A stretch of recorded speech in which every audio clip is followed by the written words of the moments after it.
Okay. Waiting for Marissa, and we are back. And sound is good, I hope. Okay, so back to this.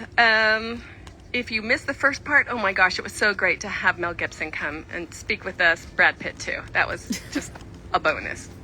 Just kidding. Okay, so we just discussed citrus greening, and now we're going to discuss care and planting up citrus. One of the most important things about citrus, I'm going to repeat this, is that citrus are low water. They should not be watered more than once a week, from March through October maybe, and then every other week during the cooler months.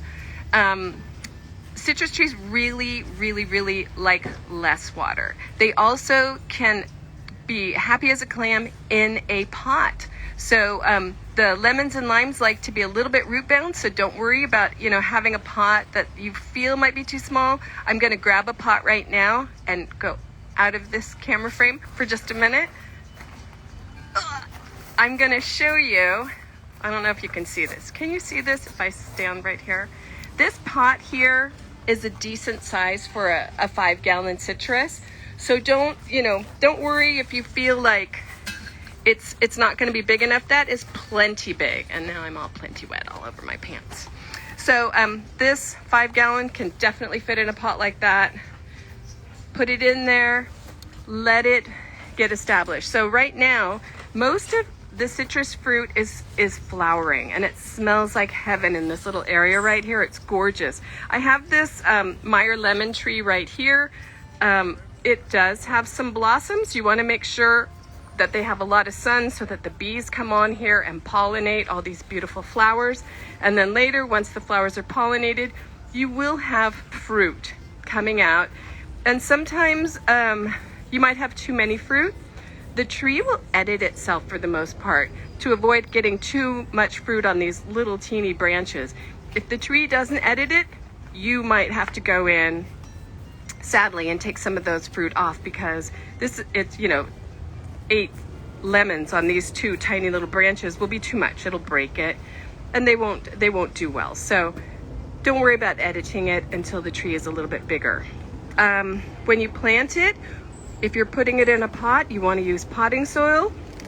If you're putting it in the soil, you want to do planting mix. But with both situations, you want to add some cactus mix. And cactus mix really just helps with the drainage. Again, to keep that water away from the roots. It's going to have a lot of sand in it to facilitate just the water moving through quickly. You want it to touch the roots, but not sit there. And so just, if you had a pot that large, you would use maybe this much cactus mix, and the rest would be potting soil. And in the ground, you can use your native soil, but throw in some cactus mix to make sure that the roots can grow and establish themselves. Because the citrus is flowering right now, I wouldn't actually recommend planting it right now. I would wait until the fruit is set, and then it hopefully won't go into too much shock. But if you do try and plant it while it's got flowers, it could go into too much shock and the flowers could fall off. You don't have to worry too much, because Meyer lemons will flower again in the fall and then again next spring. But it will come one way or the other. Even if it goes into a little bit of shock and loses everything, all of these trees are ready to fruit right now. So they are starting, they are flowering. Everything is beautiful. It's just amazing. When you plant your citrus tree, you want to use fertilizer. So as David Rizzo always says, they're low water, high feeders. You need to fertilize them. Citrus trees work really, really hard, and they work for a very long time to produce their fruit. If they're flowering now and you don't get the lemons or the oranges until the very end of the year, that's a long time. It is working very hard to produce that big, hard peel and the fruit, and it's got to sweeten. So make sure that you fertilize your citrus. And most citrus fertilizers are every 2 or 3 months, so it's not a monthly thing, but make sure that you do that. And citrus aren't usually bothered by too many pests. Sometimes they can get scale, which will be eradicated with an oil-based spray. Sometimes a few aphids, so just a nice little oil or water-based spray. And then one thing that citrus can get, and we see a lot of, are slugs and snails. So make sure that you do this. Use a little Sluggo once a week if you're doing that, or really keep an eye on that water. If it's dry enough on top, the slugs and snails won't really get up in here, and you'll say, well, you know, I don't see any slugs or snails on here, but I see a ton of damage. The thing is, they come out at night. They have hours to come out, go up to your citrus tree, climb up there, chomp on the leaves all evening, and then go back down and disappear again. Especially if it's in a pot, they'll go down the sides, they'll go underneath. So really keep an eye out for slugs. There is also a worm that you might find on citrus. You know, we talk a lot about the monarchs and how their host plant is milkweed. Well, the swallowtails, all of the swallowtails, one of their host plants is citrus. So you might see swallowtails flying around your citrus, and that's great. They are going to be maybe laying their eggs, and their caterpillars are called bird poop caterpillars because they look like a big splat of bird poop. So if you look at your citrus and you see something weird on there, it really is a good, camouflage, that they're on the leaf and they look like a big, kind of like a crow poop or something on the leaf, and they're eating the leaf. That's their defense mechanism. And if your tree is big enough, I would say just leave them there, because then you'll have beautiful swallowtails coming back every year. If your tree is tiny like this, you might want to move it onto another one of their host plants like dill or something like that. But that's kind of something we always think it's fun when customers come in and they say, oh, look, I found this on my citrus. And we say, it's going to be a beautiful butterfly. So we want to kind of help all the butterflies, not just the monarchs. The swallowtails also love citrus. So it's part and parcel of it. This is another kind of citrus food. We have a couple of kinds. And the last thing, hold on, is this. Oh yeah, I have the slug and snail gel as well. You can just spray it around. If you have it in a pot, spray it on the edge of the pot, and hopefully it'll keep the snails from going in. You can also spray it on the soil or on the stem of the plant. So that would be really good. Are there any questions? Yes. First, could you repeat the whole citrus moving? The quarantine business? Yeah, okay. So I looked it up this morning because I wasn't even quite certain about what it was. So if you have citrus in your yard, the fruit itself should be kept within your general area, washed off first before you give it to anyone. And then moving an actual citrus plant has to do with, you don't want to move it from a quarantined area into a non-quarantined area. So, for example, Santa Ana, perhaps, is in the quarantine area. But right here at the coast, it's a very, very tiny sliver of land that is not within the quarantine area. So I would say almost everything, maybe even just Newport is quarantine. So you cannot move citrus from there to here. Let's say you found it at a Costco or something in Irvine. You cannot bring it here legally. But from here, we are clean. We are not within a quarantine zone. You can take it here and move it outside, I believe. It's very confusing about all of it, but for right now, we're going to say you can take it from here and move it there. But once you plant it, should it get any sort of diseases or something, then you'd want to remove it immediately. There is no cure for the citrus greening disease. That's also a really important thing to remember, is that we can be sentimental as we like, but if your citrus tree has greening disease, there's nothing you can do about it. You can't treat it. You can't do anything. So the best thing to do for everyone involved is to remove the tree and chop it up and put it in bags and get rid of it. So. Okay. Is it okay to grow a lemon tree in a resin pot, or should it just be terracotta? In a what kind of pot? Resin. I don't know what. You can grow them in pots. You just want to make sure you have drainage. That's not a problem at all. And also I didn't really mention, so semi-dwarf, the whole discussion here. Semi-dwarf citrus trees are the exact same thing as standard citrus trees.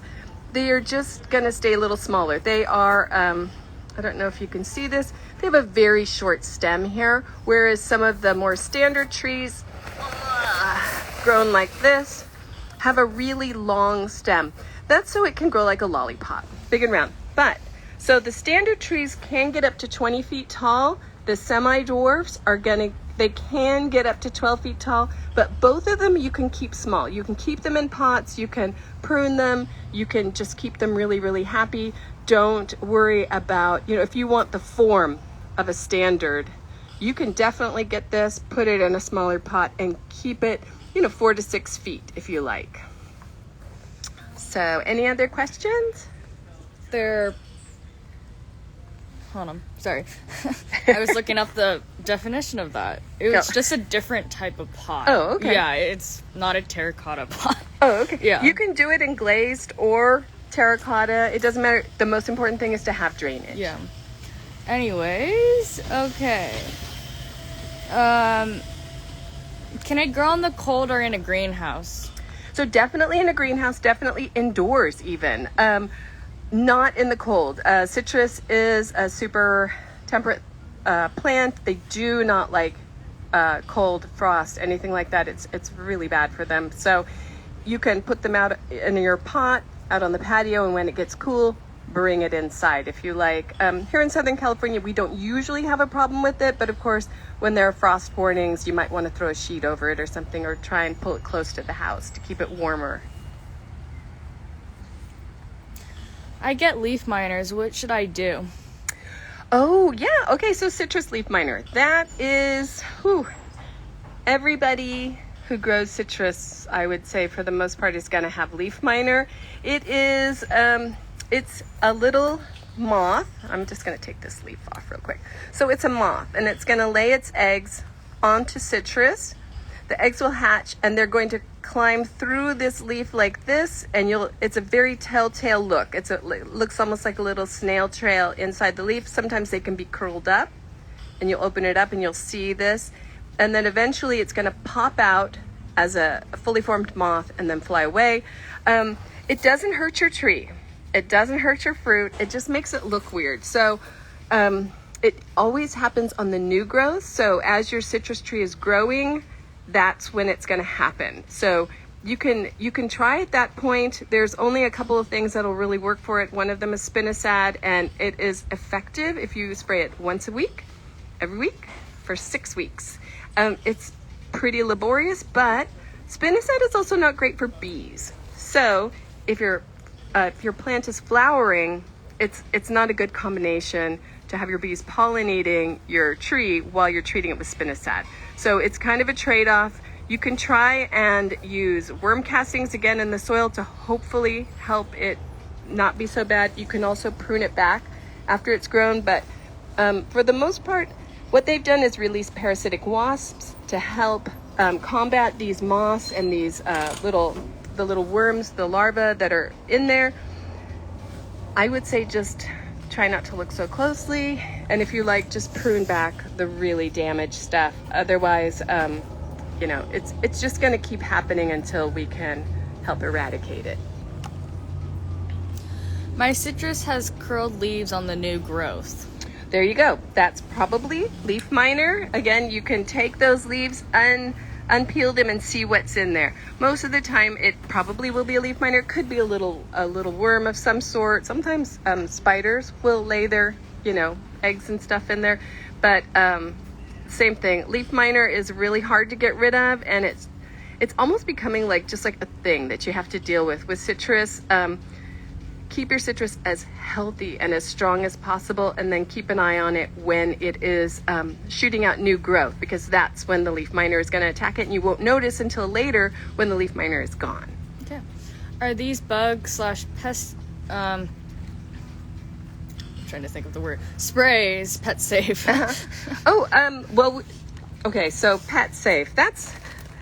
They're all for organic gardening, so should your pet eat an orange that was sprayed with one of these, it should be fine. Usually you want to wash everything off. If your pet drinks this, I don't know. It probably isn't great for them, but you can ask your vet that, and they will give you lots of information about which ones are the safest. I know that the Sluggo is safe for pets and children.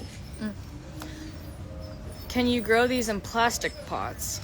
Yes. The only thing that I would say, yes, you can totally grow them in plastic pots. Plastic pots are thinner and they can get hotter. So you just want to make sure to keep them well watered, because the soil, if it gets too warm, the sun beating on the sides of the pot, it might shrink away. So make sure that when you water, and like I say every single time, water super slowly, make sure every inch of that soil is wet so that it can wait until next week. Okay, how often should I be watering my semi-dwarf in a terracotta pot in this current weather? Once a week. Yeah, as long as it stays warm and sunny, once a week. If where you live it's raining or it's wetter for whatever reason, every other week will be just fine.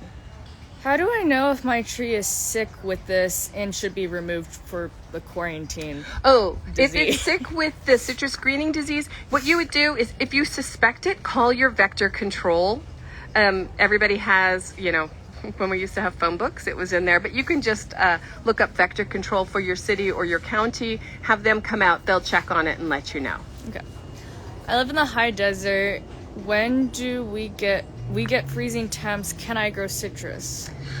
Yes. So again, you would grow it outside during the warmer months. As it gets over, I believe it's 45 degrees in the evening consistently, then you can put them outside. Otherwise, during the cooler temperatures, super low cold temperatures, you would bring it inside and give it lots of sun. Does Dawn dish soap and vinegar spray help keep pests off? Oh, no. Well, actually, probably yes. But Dawn dish soap it's a chemical. It's formulated to remove oils and things like that from your dishes. And so what it does, just like on your skin, if you wash your dishes a lot, your skin will dry out. That's what happens. Dawn soap, it's going to dry out the waxes and the natural oils on the end of a plant. So it might work once really well. The second or third time, it's going to really dry out those leaves. So it's best not to use things like that. Vinegar is also a weird thing. So it's best to stick to products that are formulated for plants. It's kind of like using something that's formulated for something else on your skin. You wouldn't want to do that. You want to use things that have been tested, things that are safe for your skin. Same thing for plants and their leaves. I know a lot of people say, oh, well, you can use soap because there's insecticidal soap. Insecticidal soap, it's an ingredient inside there as a surfactant just to help it stick onto the leaves. And so I think the word soap is kind of like misleading a little bit there. So try and use just like organic pest and plant products for your plants. Can you describe what the greening disease looks like, please? Oh, it for the plant itself, the leaves are like super yellow and super green. It's hard to say that way, but on the fruit, where it is attached to the tree, it's going to stay green. The bottom might change color a bit, but the top of that fruit where it's attached to the tree is going to be fully green. You can Google what it looks like, but it's fairly easy to recognize. Nothing too weird, nothing to be too alarmed about, because you will recognize if your fruit is not ripening right, and that's going to be your first clue, is if it just stays green up at the top. Okay, that seems to be all the questions today. Okay. Well, I just want to tell you, Sarah will be here on Thursday to talk about our flower of the week, I believe.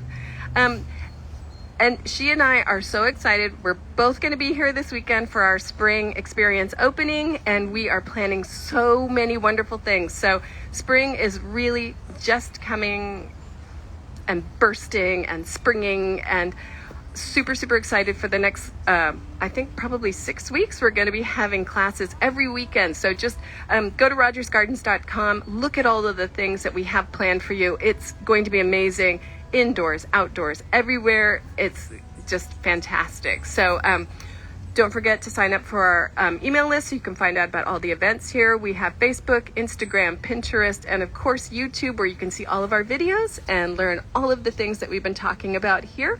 That's it for me today, and I will see you Saturday morning for a secret video.